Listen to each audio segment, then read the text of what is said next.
أعوذ بالله من الشيطان الرجيم. بسم الله الرحمن الرحيم.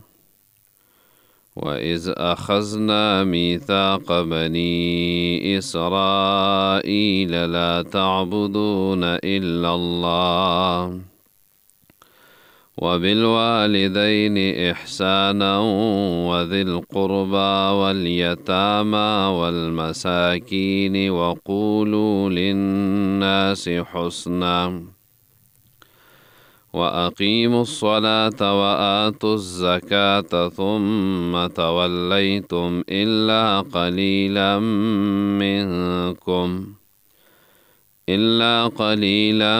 منكم وأنتم معرضون.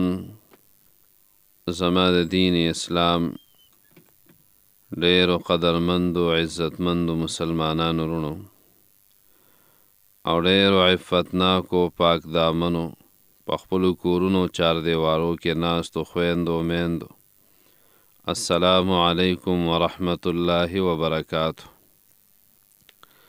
د سورة البقره ترجمه او تفسیر دا شروع چې د دې نه مخکې 82 آیتونه بحث سي، آیتونه مبارکه د هغې لفظي ترجمه او د هغې تفسیر دا بیان شوی و. نننی زمونږ درس دی په 83 نمبر آیت مبارکه کې. نو دې آیت مبارکه زه اول لفظي ترجمه کوم، د هغې نه بعد بیا راځو د دې تفسیر طرف ته. نو لفظي ترجمې ته تاسو متوجه شئ. وَإِذْ أَخَذْنَا، الله رب العالمین فرمایي کله چې اغستې وه موږ میثاق بني اسرائیل، کلکه وعده د بني اسرائیلو نه، لا تعبدون چې تاسو به بندګي نه کوئ الا الله مگر د یو الله، وبالوالدین احسانا او د مور او پلار سره به احسان کوئ، نیکي به کوئ، ښېګړه به کوئ. وذل قربا او د رشته دارانو سره به هم ښېګړه او نیکي کوئ. والیتامه او د یتیمانانو سره، والمساکین او د مسکینانو سره. وقولوا للناس حسنا او وایې تاسو خلکو ته ښایسته خبره. واقیموا الصلاة او مونځ قایم کوئ. وآتوا الزکاة او زکات ورکئ. ثم تولیتم بیا واپس شوی تاسو، واوړېدئ تاسو، الا قلیلا منکم مگر لږ په تاسو کې و چې وانه وړېدل او په دې واده باندې کلک پاتې شو. وانتم معرضون او حال دا دی چې تاسو مخ اړوونکي یئ او اورېدونکي یئ. دا خو د دې آیت مبارکه لفظي ترجمه وه چې ما وکړه. د دې ځای نه الله رب العالمین بني اسرائیلو ته دریم خطاب کوي او په دې کې اوامر او نواهی بیانیږي، ځکه چې یهودو ته د 4 خبرو امر شوی و، نو هغوی هغه ماتې کړې او د 4 خبرو نه دوی منع شوي وو، نو هغه به یې کول. نو په دې آیت مبارکه کې چې دوی نه کوم لوظ اخیستی شوی دی، نو د هغې وضاحت کوي. وإذ أخذنا، الله وایي کله چې اغستې وه موږه، نو دا وعده چې کوم اغستې ده، نو دا یا په ژبه د موسی علیه السلام ده او یا په تورات کې وه، یا په ژبه د موسی علیه السلام او یا دا په تورات کې وه. نو دا وعده د دوی نه اغستې شوې وه. نو وإذ أخذنا میثاق بني اسرائیل، الله وایي کله چې موږ اغستې وه کلکه وعده د بني اسرائیلو نه، لا تعبدون الا الله، دلته دا نفی په معنا د نهی باندې ده. لا تعبدون په معنا د لا تعبدو الا الله سره دی. نو نهی نفی ذکر شو په معنا د نهی باندې. ای لا تعبدو الا الله، بندگی مکوئ سوا د الله رب العالمین نه، بندگی مکوئ سوا د الله رب العالمین نه. خو دوی دا لوظ مات کړی، دوی د عیسی علیه السلام او د عزیر علیه السلام بندگی شروع کړې وه، او دا به سورة توبه کې راشي. الله رب العالمین فرمایي وقالت اليهود عزير ابن الله وقالت النصارى المسيح ابن الله ذلك قولهم بأفواههم يضاهئون قول الذين كفروا من قبل قاتلهم الله أنا يؤفكون. الله رب العالمین فرمای یهودیانو به ویل چې عزیر علیه السلام د الله زوی دی، بچی دی. نصاراو به ویل چې عیسی علیه السلام د الله زوی دی. الله رب العالمین فرمای ذلک قولهم بافواههم، دا یې د خولو خبرې دي، هسې په خوله باندې دا لګیا دي، د کوم ځای نه دا خبره کوي، د دې څه ماخذ نشته. او یضاهئون قول الذین کفروا من قبل، مخکې چې کم کافر تیر شوي او د کفر خبرې کړې وي نو دوی هم د هغوی سره خپله وینا یو شان کوي، هغوی هم داسې ویلي او دوی هم هغه شانته وي. نو قاتلهم الله، په دوی د الله لعنت دی یا د الله رب العالمین دوی هلاک او تباه کړي. انا یؤفکون، د کوم ځای نه دوی دا دروغ جوړوي. نو د عیسی علیه السلام او د عزیر علیه السلام بندگی شروع کړه او دا د مشرکانو سره ملګري شوي وو. نو لا تعبدون الا الله، نو بندگی به نه کې مگر صرف د یو الله رب العالمین بندگی به کې. د الله رب العالمین بندگی به یوازې څنګه کې؟ نو ګوره صرف سجده لګول نه دي، صرف سجده چې لګې نو هغه به هم الله ته لګې، بل چاته به سجده نه لګې، بل چاته به سر نه راښکته کې. نظر او منښت کې نو هغه به هم د الله رب العالمین په نوم باندې کې، د بل چا لپاره به نظر او منښت هم نه کې. دغه رنګې ذبح چې کې یو څاروی چې حلالی نو هغه به هم خالص د الله رب العالمین نوم به پیلی، بسم الله الله اکبر. که د الله نوم دې پې وانغستو، د بل چا نوم دې پې واغستو، نو ګورئ دا مردار شو، د دې غوښه خوړل حرام دي. دا خو د الله د نوم برکت دی چې ته دا غوښې خورې. نو څاروی چې ذبح کې نو دا به هم د الله رب العالمین په نوم باندې، په بل څه به نو لا تعبدون الا الله. دغه رنګې څومره کارونه چې کې، که فرض که تاله صحت درکوي نو الله به یې درکوي، د بل چا نه به صحتونه نه غواړي. که تاله مالداري درکوي، مال درکوي، نو مالداري به هم د الله نه غواړي، د بل چا نه به یې نه غواړي. که تاله اولاد درکوي نو د الله نه به یې غواړي، بل څوک تاله اولاد نشي درکولی، او داسې ورپسې ځه. نو عبادت به هم د الله کې او امداد به هم د الله نه غواړي. مخکې دې ویلي ایاک نعبدو، الله خاص ته عبادت کو، د بل چا نه کو. نو دغه رنګې که قانون منې نو هغه به هم د الله قانون منې، که فیصلې کې نو هغه به هم په قرآن باندې کې. فلا وربک لا یؤمنون حتی یحکموک فیما شجر بینهم ثم لا یجدوا فی انفسهم حرجا مما قضیت ویسلموا تسلیما. نو دا به ته صرف د یو الله رب العالمین بندگی دا شو، صرف د یو الله عبادت دی ته وی. عبادت مخکې منګه ویلیو چې ته اتباع او تابعداري وکې سره د تعظیم او د محبت د هغې نه. یو طرف ته د الله حکم دی، ته د هغې تابعداري کې او هغه منې، خو د الله رب العالمین تعظیم دې په زړه کې دی او محبت دې ورسره دی، یریږې هم د الله نه. او د ذلت نه کې ځان ذلیله کې، نو ذلت او محبت دې دا عبادت ته ویلی کېږي. نو دا پکې ټولي، نو دا به صرف د یو الله رب العالمین د پاره. نو د الله حکم راغی نو د الله د حکم به تابع او که بل طرف ته د نور چا حکمونه راځي، د نور چا خبرې راځي، د هغې پروا به نه ساتي. نو لا تعبدون الا الله، تاسو بندگی نه کوئ مگر د یو الله. ای لا تعبدو الا الله. وبالوالدین احسانا، دا احسانا چې دی دې ته ویلی کېږي مفعول مطلق، او دا د پټ پیل د پاره دی. نو احسنو بالوالدین احسانا، نو دا احسنو پیل شو، او دا احسانن چې دی نو دا مفعول مطلق دی، او بالوالدین جار مجرور متعلق دی په دغې پیل پسې. نو دا بل لفظن انشاء عطب شي په معنن انشاء باندې، دا بل لفظن انشاء عطب شي په معنن، لکه لا تعبدون الا الله، نو دغه معنن انشاء وه. او دا احسنو چې راغی نو دا لفظن انشاء وه، نو دا لفظن انشاء به په معنن انشاء باندې عطب شي چې هغه لا تعبدون دی. یا تقدیر داسې دی چې وتحسنون بالوالدین احسانا، د احسنو په ځای سره وباسئ تحسنونه، نو دا به جمله خبریه شي، او جمله خبریه به په خبریه باندې عطب شي. نو بهرحال دا خو د بلاغت خبرې دي که نه، نو علما د بلاغت وایي چې په دې کې منلو طرف ته ترغیبي. نو که دا د نهي صیغه وی نو لا تعبدو به مخکې ذکر شوی، نو هغه لا تعبدو ذکر نه شو، بلکې الله رب العالمین حکایت وکړو. او وبالوالدین احسانا کې محذوب حذف دی، او د تلخیص والا وایي چې په معطوف او معطوف علیه کې من وجه اتحاد پکار دی او من وجه پکې مغایرت پکار دی. نو واحسنوا بالوالدین احسانا قولا و فعلا، تاسو نیکی وکئ د خپلو والدینو سره. څنګه به نیکی کې؟ قولا به هم کې په خبرو کې، او فعلا به هم نیکی کې په لاس و خپو به هم د هغوی خدمت کې. نو د مور او پلار سره احسان په یو څو قسمه دی. یو دینی احسان دی د مور او پلار سره دینی، هغه دا دی که چېرته د هغوی عقیده کې څه مسله عقیده خرابوي نو عقیده به ورته ټیک کې که نه. که هغه چېرته د غیر الله عبادت کوي او په نور څه باندې سر دی او د شیطان په پنجو کې راغلی، نو شیطان خو دشمن دی، د دشمن د لاسونه به یې راوباسي.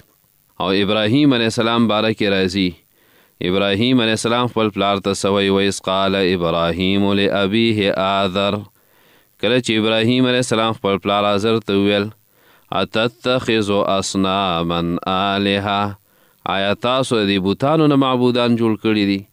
انی اراک وقومک فی ضلال مبین، زه تا او ستا دا قوم وینم په څه کې په ښکاره ګمراهۍ کې.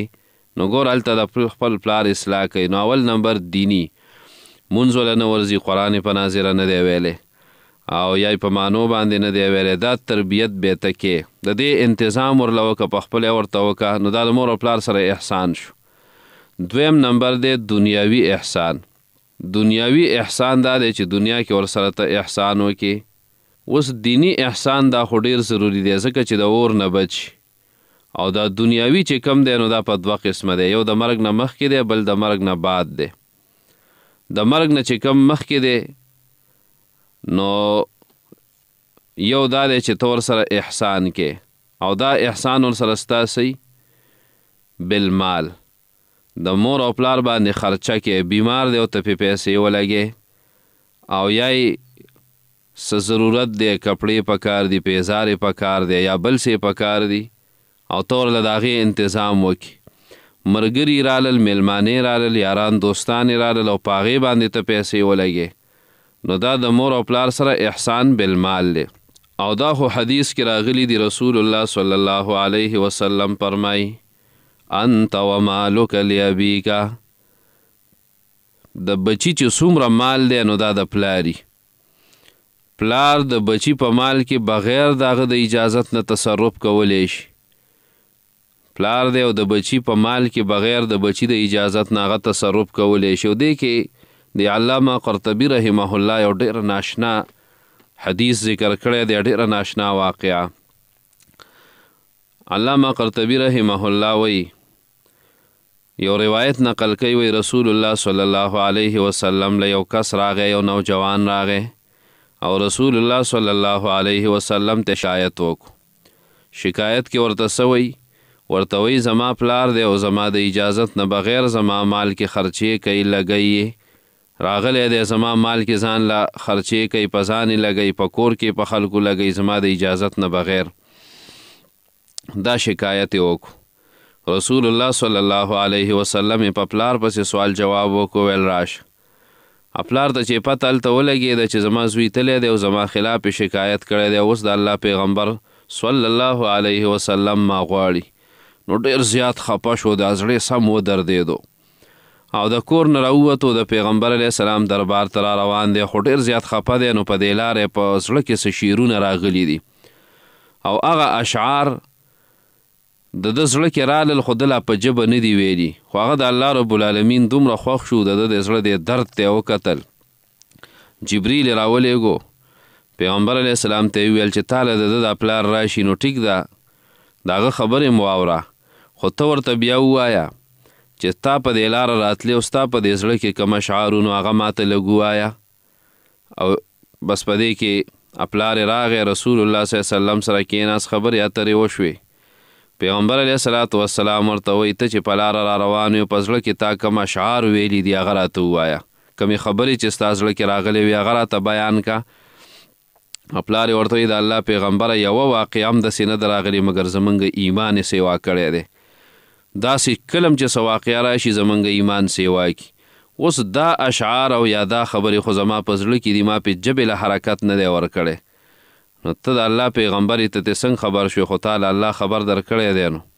نو بیا یې هغه اشعار شروع کړل، هغه دا دي: وغزوتک مولودا ومنتک یافعا تعل بما اجنی علیک وتنهل اذا لیلة ضافتک بالسقم لم ابت لسقمك إلا ساهرا أتململ كأني أنا المتروق دونك بالذي طرقت به دون فعيني تهمل تخاف الردى نفسي عليك وإنها لتعلم أن الموت وقت مؤجل فلما بلغت السن والغاية التي إليها مدى ما كنت فيك أؤمل جعلت جزائي غلظة وفصاصة كأنك أنت المنعم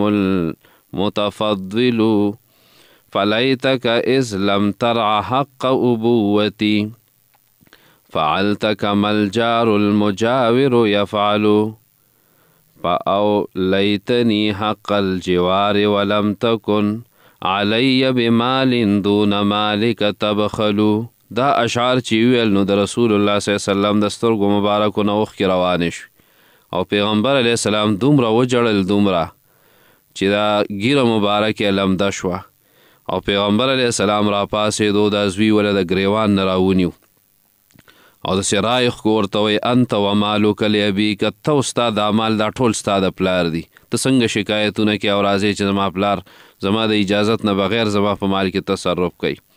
او د دې اشعارو معنی داسې ده: وغزوتک مولودا ومنتک یافعا تعل بما اجنی علیک وتنهل. وایي ما تاله په وړوکوالي باندې غذا درکړه، خوراکونه مې درله درکړل، او وایي د ځوانۍ نه وروسته هم ستا ذمهواري ما اوچته کړه، ستا ټول خوراک او څکل دا زما د ګټې وټې نه و. ته چې وړوکی وې ځوان شوې، په وړوکوالي مې درله په خوله کې خوراک درکړی دی، روټۍ مې درله درکړې ده، کپړه پیزار د ډاکټر او د هر یو شي خیال مې درله ساتلی، تر دې چې ته ځوان شوې. په ځوانۍ کې هم ستا ټوله خرچه زه کومه او ستا ټوله خرچه او خوراک دا ټول په ما دی. نو بیا وایي اذا لیلة ضافتک بالسقم لم ابت لسقمک الا ساهرا اتململ. وایي کله چې به په یو شپه کې تا ته څه بیماري راله، نو وایي زما شپه به ستا د بیمارۍ د وجې نه به زه ټوله شپه بیدار ومه، یخ به ناست وم او ډېر به بېقراره ومه، ځان سره لګیا دی. اوس هغه زړې خبرې کوي بچیه، ته چې وړوکی وي او د شپې به په تا باندې بیماري راله او جړل به دی، نو زه به در سره یخ ناست ومه او زه به ډېر بېقراره ومه. کأني أنا المتروق دونك بالذي طرقت به دوني فعيني تهمل. وی گویا کې ستا دا بیماری ما ته لګېدلې ده او تا باندې بیماری نشته دی. وی د دې د وجې نه به ټوله شپه ما جړل، زما سترګو نه به اوښکې روانې وې، ما به در سره وجړل. زمونږ یو ملګری و، یو ورځ ما سره رابطه وکړه، ویل لور مې ډېره زیاته بیماره وه او ویل 5 شپږ ورځې وشوې او ویل تبه ترې نه کمېده. ویل یو شپه راویښ شوم ټول وده و. وایي ما د دې خپلې لور په دې مرۍ او داسې په دې تندي باندې لاس کېښود، د 2 3 کالو ده، ماشومه ده. وایي دا مخ او دا مرۍ داسې ګرمه وه، تیزه تبې وه. وایي دوایانې ډاکټر هر څه خو موږ کړي وو، نو نور څه وکړو؟ بس وایي نور څه نه و، بس وایي کور والا مې موجوده وه. بس وایي په ژړا شوم، وایي دومره مې وجړل چې وایي د سترګو نه مې سمې اوښکې لاړې چې دا نو ګوره دلته هم دا څه وایي، وایي کأني انا المتروق دونک بالذي، لکه چې ستا دا بیماري ما ته لګېدلي او د هغې د وجې نه وایي ټوله شپه ما جړل، په عیني تحمل، سترګو نه مې اوښکې روانې وې. وایي تخاف الردى نفسي عليك وإنها لتعلم أن الموت وقت مؤجل. وایي زما زړه به د دې نه یېرېدو چې چېرته په تا باندې مرګ را نه شي او وایي حالان کې زه په دې باندې پوهېدمه چې د مرګ دپاره یو وخت مقرر دی لتعلمو ان الموت وقت مؤجل نو دا وخت چې کم دی دا د مرګ دپاره مقرر دی وایي فلما بلغت السن والغایة التي الیها مدى ما كنت فیک اؤمل وایي کله چې ته دې عمر ته او دې حد ته راورسېدې چې ما د هغې تمنا کوله ما د دې ارزو او تمنا کوله چې کله به مې دا بچی ځوان شي کله به په طاقت کې راشي کله به په خپلو خپو باندې ودرېږي وایي کله چې ته دې عمر ته راورسېدې نو جعلت جزائي غلظة وفظاظة كأنك أنت المنعم المتفضل وایي ته موږ چې کوم ارمان کاو چې دا ځوان شي او لږ غټ شي او په خپلو خپو باندې ودرېږي د دې زموږ تمنا او ارمانو وایي بچیه ته چې کله هغه عمر ته راورسېدې نو وایي تا خو موږ له د هغې بدله ډېره په سختۍ باندې راکړه او ډېره سخته ژبه دې موږ سره استعمال کړه سختې خبرې دې راته وکړې وایي ګویا کې داسې ده انت الملعم المتفضل چې ته په موږ باندې احسان کې او انعامات را باندې ته کې او موږ هېڅ هم نه دي کړي دا هر څه بس ته کې داسې سخته ژبه دې استعمال کړه سخت الفاظ استعمالې سخته رویه دې زموږ څه شروع کړې ده نو موږ خو دې ورځې تمنا نه کوله ستانه وایي فلیتک اذ لم ترع حق ابوتي فعلت کما الجار المجاور یفعل وایي کاش کې افسوس دی بچیه که ته ماله د پلار هغه حق نشي ادا کولی نو کم از کم دومره خو وکړه چې یو شریف انسان د خپل ګاونډي سره کوي یو شریف انسان چې د ګاونډي سره کومه معامله کوي نو بچیه کم از کم دومره خو وکړه که نه تا خو د ګاونډي هم زیاته سختي زموږ سره شروع کړې ده او سپک راته ګوري نو فاولیتني حق الجوار ولم تکن وایي کم از کم ماله خو د ګاونډي هغه حق راکه که نه په کار وه چې هغه دې راکړی وی او علی بمال دون مالک تبخلو او وی هغه مال چې زما مال دی نو چې په هغې کې دې په ما باندې څه بخل خو نه کولی که نه په هغې کې دې په ما باندې څه بخل خو نه کولی او یو جمله پکې دام بیا نورو کتابونو لیکلي وسمیتنی باسم المفند رأیه او وی تا خو ستا رای دا ده چې موږ ته داسې د قمقلتوب نسبت کې چې عقل خراب شوی دی او دا ډېر لیونی شوی دی په څه باندې نه پوهېږي وفي رأیک التفنید لو كنت تعقل وایي که ته پوهېږې نو ګوره دا قمقلتوب او دا دماغ چې خراب شوي و لیونتوب راغلی دی نو دا په تا کې راغلی دی دا هغه اشعارو چې دی کله وویل نو د رسول الله صلی الله علیه وسلم د سترګو مبارکو نه اوښکې لاړې او وی ژړل دومره وژړل چې ګیره مبارکه لمده شوه او وی بیا ورپاسېدو دا زوی وله د دې ګریوان نه راونیو او ورته وویل چې انت و مالک لابیکه سته او ستا دا مال چې دی دا ټول ستا د پلار دی البته بعضې روایتونو کې ورسره نور هم څه جملې د اشعارو راغلي دي خو دا چې علامه قرطبي رحمه الله کم نقل کړي نو ما هغه ذکر کړل نو د مور او پلار سره یو دینی احسان دی یو دنیاوي احسانات د مرګ نه مخکې دي او بل د مرګ نه بعد د مرګ نه مخکې یو دا دی چې ته په مال باندې دغه وکې احسان ورسره وکې او دا خو ډېر د خوش قسمته انسان مالي چې دی راوالي او دی په خپل پلار ولګوي دی په خپلو بچو باندې ولګوي هغه پلار چې د هغه ګیره سپینه شوي هغه مور چې د هغې سر سپین شوی دی او په دې بچو باندې زړه ډېر درد کوي او دا یاد ساتئ مفسرینو دا یو نکته هم لیکلې ده چې چرته م الله رب العالمین ذکر کی چې لا تعبدون الا الله نو پیوس پسې وایي چې وبالوالدین احسانه د خپل حق سره د مور او پلار حق ذکر کوي نو د دې خو درته وروسته وجې ویم خو دویمه دا نکته مفسرینو لیکلې ده چې په قرآن کریم کې دې باندې ډېر زور راوړی چې د مور او پلار سره نیکي وکئ دا خو وروستو سوره اسراء کې به راشي چې وقضا ربک الا تعبدوا الا ایاه ستا رب دا فیصله کړې دا حکم یې کړی چې تاسو به بندګي نه کوئ مګر د یو الله وبالوالدین احسانا د مور او پلار سره به نیکي کوئ اما یبلغن عندك الكبر احدهما او كلاهما فلا تقل لهما اف. وی که دا دواړه یا یو د دې نه بوډاوالي ته ورسید نو دماغی کمزوری شي، اسې بې سبه ګوریږي قاریږي بم ردبه دې بم وی اسې بې سبه وی، خو ته به ورته اف قدر تی نه کې، دوی بیا وی خو ته بیا نه کې. ولا تنهرهما او چرته ونه رټې، خبرې ورته ونه کې، خبره ورته راستنه نه کې. ګورې وقل لهما قولا کریما، هغه به قاریږي ابر ته ردبه دې وی، ته به ورته نیکې خبرې کې، نرمې خبرې به کې، نرمه لهجه به استعمالې. څومره ښایسته هدایت موږ له قرآن او حدیث راکوي. خو زموږ خلک د دې نه بې خبره دی. مور او پلار دا ډېره غټه سرمایه ده. د دوی دعا د بچي دپاره داسې ده داسې چې ډېره زر پرې لګي. زموږ خلک ځي چېرته یو مولا ته وایي او پیر صاحب ته وایي او خلک موږ ته دعا کوه، هېڅ چا ته مه وایه. راشه او دې مور ته دې ووایه ما ته دعا وکړه، دې پلار ته دې ووایه ما ته دعا وکړه. دا ستا دپاره داسې دي چې دا ډایرکټ قبلیږي، د پلار دعا د بچي دپاره. نو رټې به هم نه، او دوی دپاره به د الله نه سوالونه هم کې.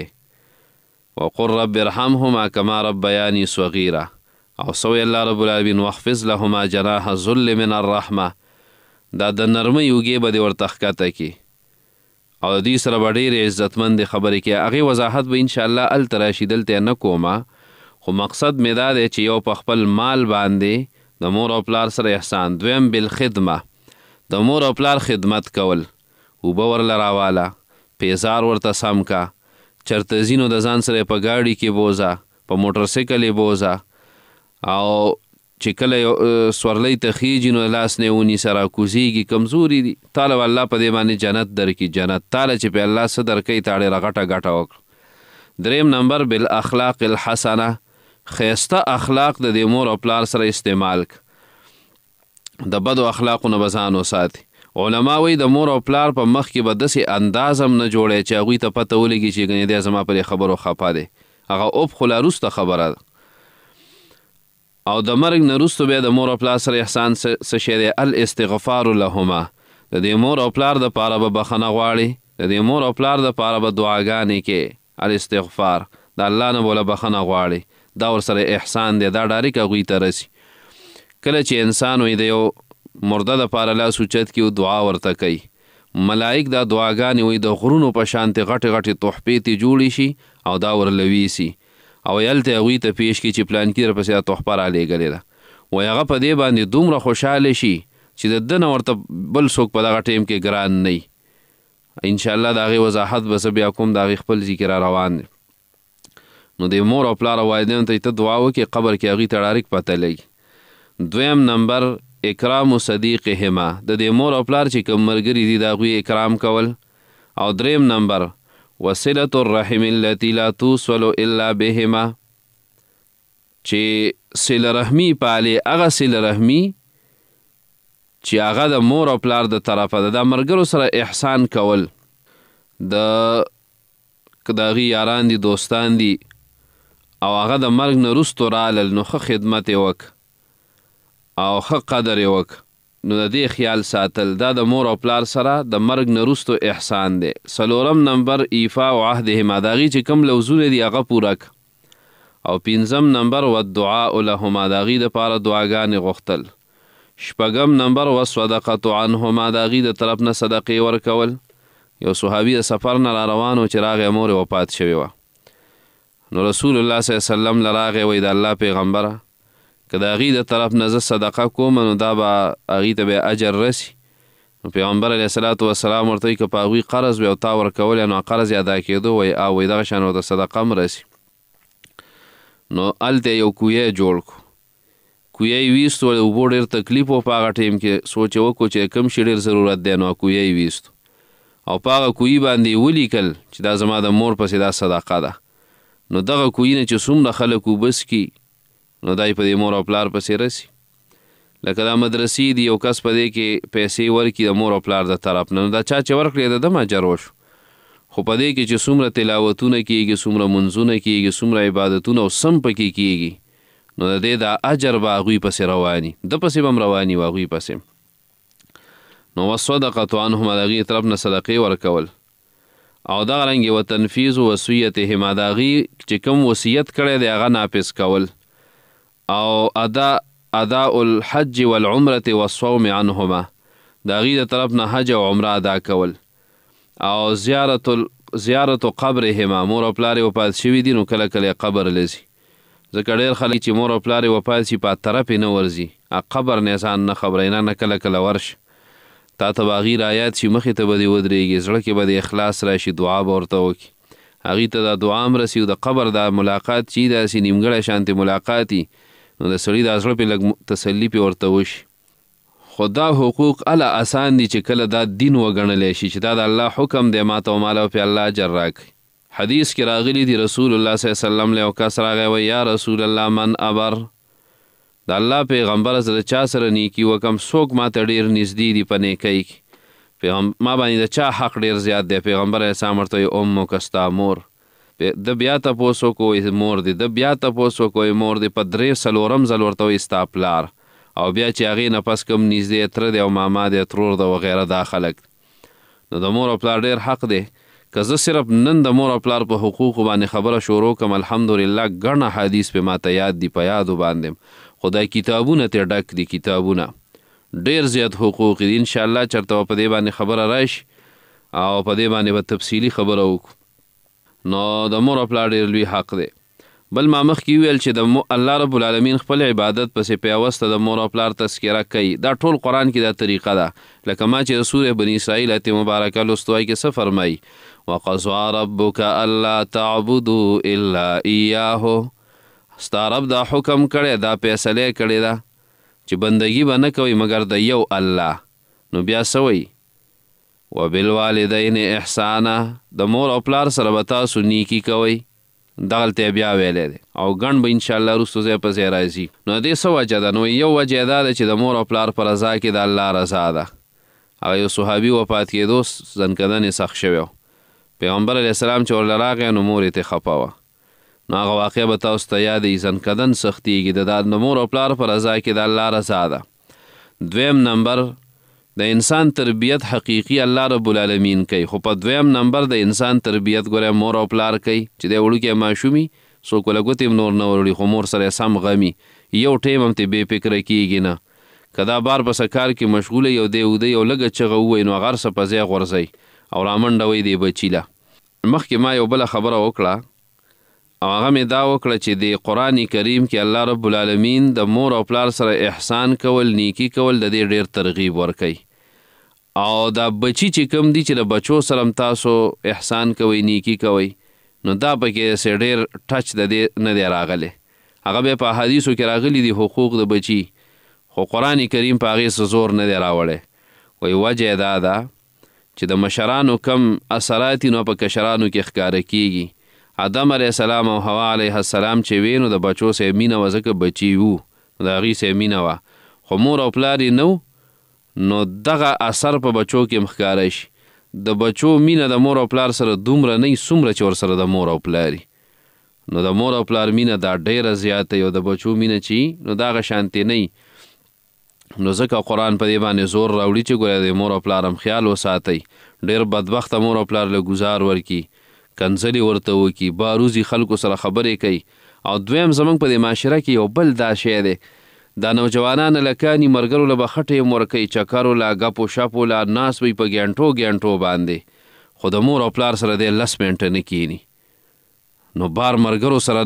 په ګینټو ناسته کوي خو مور او پلار له ټیم نه ورکوي نو یو دا کمزوري ده دویم دی به په ملګرو باندې ښې خرچې کوي په یارانو دوستانو باندې په ښځو او بچو باندې مور او پلار به بیمار پراته وي ډسپرین ګولۍ هم له نه راوړي تپوس هم نه کوي او خپه په دې باندې چې دا بیا دا ورته یو مصیبت شان ښکاري دا ډېر بدبخته انسان ښه په معاشره کې بدبخته انسان د ده نه بل نشته یو خو د مور او پلار په رضا کې د الله رضا ده دویم د دې تربیت چې کوي نو الله رب العالمین کوي خو په دویم نمبر کې دا تربیت هغه د مور او پلار کوي دریم نمبر څنګه چې الله رب العالمین دا نعمتونه انسان باندې کوي بغیر د تم لالچ نه د قرنګې د مور او پلار چې په دې بچي باندې خرچې کوي نو ستم او لالچ پکې نه هیڅ لالچ او تم هم پکې نه ښه په اخلاص باندې په دوی باندې خرچې کوي نو بل د دې وجې نه وایي الله رب العالمین دا د ځان سره یو ځای د دوی حق ذکر کوي.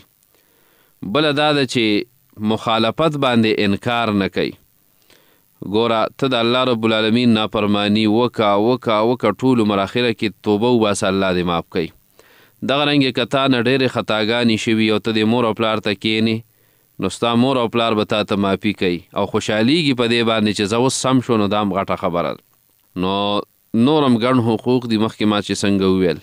بهرحال وذل قربا، رشته دارانو سره م احسان کوئ په مال باندې چې د هغې سره مالی تعاون کوه چې کمزوري، خدمت یې کوه چې څه منډه تړله وه هغه هم ولې ووهه. دا مه وایه چې موږ سره دې څه موټر سایکل لیدلی چې کله راته وایه دا شی راله راوړه د بازار نه او دا شی. بعضې رشته دار داسې زنانۍ کورونو کې نارینه نه نو د خپلو رشته دارو ته وایي چې دا کار راله وکړه دا وکړه، نو دی ورته اکثر جوابونه کوي روزانه به الله زه راوړم او صرف زه هم لیدلی یم او بل چا ته ووایه. نه خدمت کولی شي، شکر وباسه چې تا ته وایي الله درله خپې لاس درکړي او تاله طاقت درکړی او ته د هغوی په شان محتاجه نه.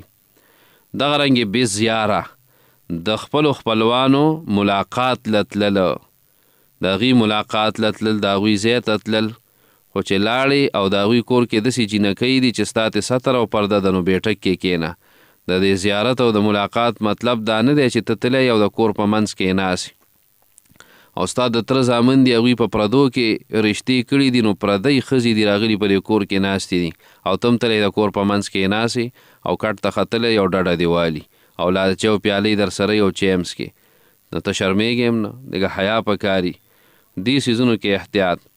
4 نمبر چې که څوک پکې بیمارو نو د بیمار تپوس کول، او دا دې کې ډېر احتیاط پکار دی د ستر او د پردې په باب کې چې داسې میلمه راځي چې کور کې داسې زنانۍ چې د هغې ته ستر او پردی نو بیټک کې یې کښېنوه، کور ته څه له دننه کې که خورې ده په هغه کور کې راواده شوې ده نو دې وله بیټک ته راشي، یا دغه میلمه که بیټک دی نه په کلي په حجره کې یې کښېنوه، که کلي کې حجره هم نه جومات کې یې کښېنوه، که هغه هم نه بار وله کوڅې ته کټ راوباسه، خو کور ته یې مه دننه کوه ځکه د الله حکمونه پکې ماتېږي.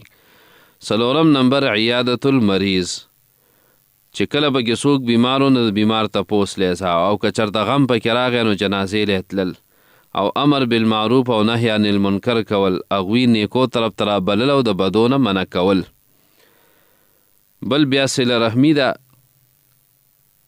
صله رحمي پالل د رشته دارانو سره. نو بخاری شریف کې حدیث دی، رسول الله صلی الله علیه وسلم فرمایي من احب یبسط له فی رزقه وینسأ له فی اثره فلیصل رحمه. که څوک په دې باندې خوشحالیږي چې رزق یې سیوا شي او مالدار شي او د ده عمر الله سیوا کړي نو دی د صله رحمي پالي. او دغه رنګې بل حدیث د ابو هریره کې راغلي وایي تعلموا عن انسابکم ما تصلون به ارحامه. دومره نسب ضرور یاد کړه چې دا مې تره زوی دی، دا مې د ماما زوی دی او دا مې د ترور زوی دی. دا خلک دومره ضروري وپېژنه چې خپلولي خو ورسره وپالې که نه. ځکه وایي دا صله رحمي چې ده نو دا یو محبت پیدا کوي په خپلوۍ کې او په مال کې سیواوالی راولي. مسرات فی المال او منسعة فی الاثر، د انسان عمر سیوا کوي، مال زیاتی، عمر زیاتی. والیتامه، یتیم هغه چاته وایي چې نابالغه دی او پلار یې مړ دی. په مرغو کې یتیم هغه چې مور یې مړی او په حیواناتو کې هغه چې مور او پلار یې دواړه مړی. په ملغلرو کې یتیم هغې ته وایي چې مثل یې نه یو قیمتي، لکه د ابن مبارک رحمه الله یو قول دی، وی امام ابو حنیفه رحمه الله بارک وی کان یتیما په الحدیث، وی دا په احادیثو کې یتیمو. د یتیم مطلب دلته دا نه ده چې ګنې څه ډېر نه پوهېدو یا په نه کان یتیما په الحدیث معنی دا ده چې د هغه په احادیثو کې مثل نو مثل الله وله دومره فقاهت او پوهه ورکړې وه چې د علم یو سمندر و. نو یتیم په ملغلرو کې هغې ته وایي چې مثل یې نه. یتیم سره احسان په مال کې ښه اخلاق ادب ورکول، اگر که په وهلو باندې ولې نه. عایشه رضی الله عنها وی انی لاضرب احدهم حتی ینبس طا، وی زه یو یتیم له هغې پورې سپېړه او ګزار ورکومه تر دې پورې چې هغه سم شي او تربیت والی. والمساکین، مسکینانو سره مالی تعاون، نرمه خبره، بدني امداد، سفارش ورله کول، کاروبار ورله پیدا کول. وقولوا للناس حسنا، د خلکو سره ښې خبرې کول. امام بغوی رحمه الله ویقولوا لهم صدقا وحقا فی شان محمد صلی الله علیه وسلم، دوی ته رښتیا وایه، حقه خبره ورته کوه د رسول الله صلی الله علیه وسلم په باره کې. ابن عباس رضی الله عنه فرمای چې خلکو ته خبره کوه، مطلب لا اله الا الله حکم ورته کوه. او دلته معنا د معروف و نهوهم عن المنکر، امر بالمعروف او نهی عن المنکر، خو طرف ترابل او بدونه منع کول. حسن بصری رحمه الله وی اللین فی القول، چې په خبرو کې ورسره نرمی کول. ابن جریر رحمه الله وی حسن العشره، خجون ورسره تیرول. حدیث مسلم کې راځي ولیات الی الناس الذي يحب ان يؤتى الیه، چې څنګه سلوک دی د ځان سره خوښي نو دغه شان سلوک د بل سره هم کوه. ستا چې د بل ځان سره چې تا سره یو کس څنګه سلوک کوي او ته په هغې خوشحالیږي نو داسې د بل سره هم کوه. او دا قرآن کریم کې په نورو ځینو کې هم راغلي وقل لعبادي یقولوا التي هي احسن واقیموا الصلاة وآتوا الزکاة. دا ډېر مهم عبادتونه دي، نو دې ته تخصیص بعد التعمیم وی. مخکې دا ذکر شو چې لا تعبدونه، دلته بیا ویل چې تاسو مونځ او زکات، نو دا پکې خاص یې کړل چې دا ډېر مهم دي. ثم تولیتم، او دا بیا مقصودی جمله ده. دا کشران یهود د مشرانو تابعداري کوي، نو ځکه خطاب موجوده او ته دی. الا قلیلا، په دې کې عبدالله ابن سلام بعضې یهودیانو ایمان راوړی او د هغې ملګري. وانتم معرضون، د تولیتم معنا د تولیتم بالفعل، تاسو واوړېدئ بالفعل. او معرضون جمله اسمیه ده، د دوام او وصف ثابته معنا پکې پرته ده. یعنی ستاسو عادت دا دی چې همیشه تاسو د الله د حکمونه ماتوئ. او یا تولی په بدن سره ده، او اعراض معرضون نه مراد دا دی چې زړه م واوښتو، لکه تفسیر قرطبي ذکر کړي. او یا تولی د میثاق نه ده، او اعراض د ایمان نه، چې تاسو واوړېدئ د وعدې نه او مخه م واړو د ایمان نه. یا تولی په تیره زمانه کې، او اعراض په موجوده او آینده زمانه کې. یا تولیتم خطاب مشرکانو ته دی، او انتم کې کشرانو ته. معرضون د تولیتم نه وروستو یې راوړو، په دې کې اشاره ده چې دا وړېدل د دوی په خطا او سهو سره نه و، بلکې ښه په قصد او په جرت سره دوی اوښتي وو. بهرحال په دې ځای باندې دا یو آیت مبارکه و، او د دې دا تفسیر دا ما بیان کو. دوباره لفظي ترجمه کوم، دې ته ګورئ. وَإِذْ أَخَذْنَا، او کله چې اغستې وه موږ میثاق بني اسرائیل، کلکه وعده د بني اسرائیلونه، لا تعبدون الا الله، چې تاسو بندګي نه کوئ مګر د یو الله، بندگی مکوی سیوا د الله نه. وبالوالدین احسانا، او د والدینو د مور او پلار سره نیکی کوئ، احسان کوئ. وذل قربا، او د رشتہ دارانو سره احسان کوئ، د یتیمانانو سره هم کوئ. والمساکین، او د مسکینانو غریبانانو سره هم کوئ. وقولوا للناس حسنا، او وایې تاسو خلکو ته ښایسته خبره، حسنا، په ښو اخلاقو ښایسته خبرې کوئ، نیکې خبرې. واقیموا الصلاة، او مونځ قایم کوئ. وآتوا الزکاة، او زکات ورکوئ. ثم تولیتم، بیا تاسو واپس شوئ. الا قلیلا منکم، مگر لږ په تاسو کې داسې و چې واپس نشو. وانتم معرضون، او حال دا دی چې تاسو اعراض کوونکي او مخ اړوونکي یئ. یو حدیث مبارکه منګه لوستلی و چې رسول الله صلی الله علیه وسلم فرمایي څه کلمات یې ښودلي دي چې څوک هم دا ووایي نو ژوند بیا د خوشحالو نه ډکي. په ژوند کې او په حادثات نه راځي چې هله کوټه را پرېوته او هله اکدم څوک مړ شو، دا چل وشو، دا چل وشو، دا حادثات به پرې نه راځي. دوکان یې وسوځېدو، یا کاروبار یې خراب شو، او یا باغ او پټی خراب شو. او نو اچانک دا کم حادثات چې دي، کم مصیبتونه دي، کمې پریشانۍ دي، هغه بیماری چې دی ذلیله کي، هغه غریبي چې دی ډېر زیات ذلیله کي، سوال ته کښېنئ. او دغه رنګې نورې چې څومره مسلې دي، نو د مرګه پورې به پیدا نه راځي، د دې نه به خلاصي او ژوند بیا د خوشحالو نه ډکي. هغه دي اللهم احسن عاقبتنا فی الامور كلها واجرنا من خزي الدنیا وعذاب الاخره. ترجمه دا ده چې ای الله زمونږ انجام ښه کا په ټولو کارونو کې، او مونږ وساته د دنیا د شرم او د آخرت د عذاب نه، د دنیا د رسوایی او د شرم نه موسات، او د آخرت د عذاب نه. معنی هم ډېره ښایسته ده. پیغمبر علیه السلام فرمایي چې څوک دا کلمات وایي نو چرته هم په ده باندې په ژوند کې هسې مصیبتونه رانشي. په دې ځای باندې زمونږ نننی درس اختتام ته رسي. دعا وکئ. اللهم انا نسألك الهدى والتقى والعفاف والغنى، رب اجعلني مقيم الصلاة ومن ذريتي، ربنا وتقبل دعاء. ربنا اغفر لي ولوالدي وللمؤمنين يوم يقوم الحساب ربنا اغفر لنا ولإخواننا الذين سبقونا بالإيمان ولا تجعل في قلوبنا غلا للذين آمنوا ربنا إنك رؤوف رحيم ربنا هب لنا من أزواجنا وذرياتنا قرة أعين واجعلنا للمتقين إماما. الله ستاد کتاب ستاد پیغمبر صلی الله علیه وسلم دا حدیث استاد دین پویا منګل راک الله دا عمل توفیق فرا کنور ته د رسول توفیق منګل راک استاد دین خادمان الله جوړ زړونم په الله صفاک مشکلات او پریشانونو مسات او ګناهونه الله معاف زمونږ چې څومره اوریدونکو دي الله ټول مشکلات حل کا پریشانی ختم کا د بیمارونو وسات الله زمونږ مردگانو واخه او الله زنکدن قبر اخرت دې مرحلو کې کامیاب کړه ذلت او رسوایی نم پکې وسات او الله د حوض کوثر وبم ستاد حبیب د لاسونه نصیب کو په اخره کې الله دا کلمه په جبه کې لا اله الا الله محمد رسول الله.